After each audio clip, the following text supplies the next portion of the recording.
اليوم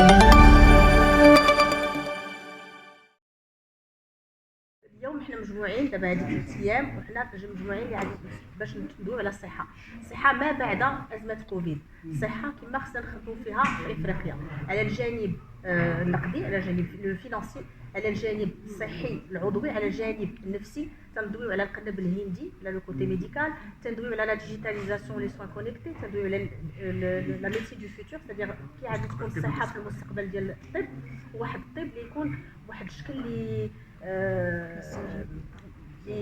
انديبوندونت، مستقل. افريقيا تكون مستقله في الصحه ديالهم، كيفاش تعطي لاكسي لو سوان لي باسيون ديالها، ويكون واحد اوني ان اكسي سور لو باسيون.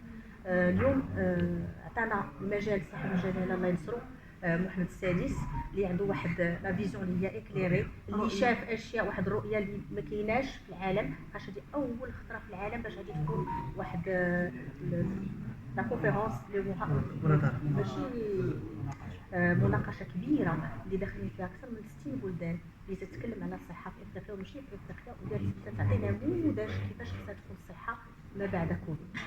J'ai naturellement contribué à l'organisation de cette manifestation qui doit tout son succès à l'engagement et à la force et à la géniosité du docteur Kandili. C'est un congrès pour moi qui ai vécu beaucoup de grandes manifestations mondiales. C'est un congrès d'une classe exceptionnelle et qui porte sur 2 points dans son titre. Il porte sur l'Afrique et il porte sur la réduction des risques. Alors l'Afrique, pourquoi? Parce que non seulement c'est le berceau de l'humanité, mais l'Afrique c'est le continent où demain les plus grands problèmes de santé publique vont se poser. Des problèmes liés à la science, à la médecine, des problèmes humanitaires et des problèmes économiques. Il faut savoir que pour ce qui est de ma spécialité, le cancer, 75% des morts par cancer dans les 20 prochaines années vont survenir dans des pays qui, à eux tous aujourd'hui, font 5% du PIB mondial. Ça veut dire que c'est les pays les plus pauvres qui demain vont avoir le plus lourd fardeau à porter pour le cancer. Or, force est de constater que l'Afrique n'est pas prête. Elle n'a pas les hommes, elle n'a pas les structures, elle n'a pas les appareils, elle n'a pas les blocs, elle n'a pas tout ça. Et donc il est urgent qu'elle se prépare, et plus encore, qu'au lieu de se préparer uniquement à soigner, qu'elle se prépare à éviter les maladies par la prévention. Et c'est là où le deuxième thème du congrès intervient, la réduction des risques. Qu'est-ce que c'est?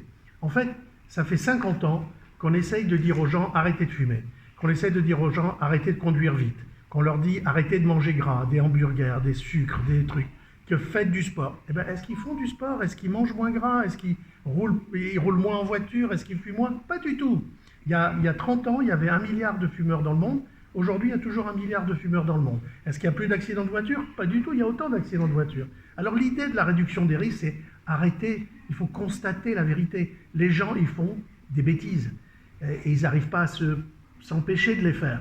Alors notre devoir à nous, qui avons en charge la santé des populations, c'est de se dire, bon, on a essayé de les faire changer de comportement, ils ne veulent pas, alors on va essayer de les laisser faire leur comportement, même si on continue de faire de l'éducation et des conseils, on va les laisser faire, mais on va essayer de réduire les conséquences néfastes de ces mauvais comportements. Alors l'exemple le plus simple, c'est les accidents de la voiture. Et on avait, il y a une vingtaine d'années, 10 000 morts par an en France avec les accidents de voiture. Qu'est-ce qu'on a fait? Ceinture de sécurité, airbag, ABS, etc. Moyennant quoi, on est à moins de 3 000. Il y a autant d'accidents. Mais on n'a pas dit on empêche les gens de conduire, on empêche d'acheter des voitures. Ils achètent des voitures, ils conduisent, mais nous on fait tout pour que s'il y a un accident, ils ne meurent pas. Et bien c'est pareil pour tout. C'est pareil pour l'obésité, qui est un facteur de risque considérable pour l'Afrique.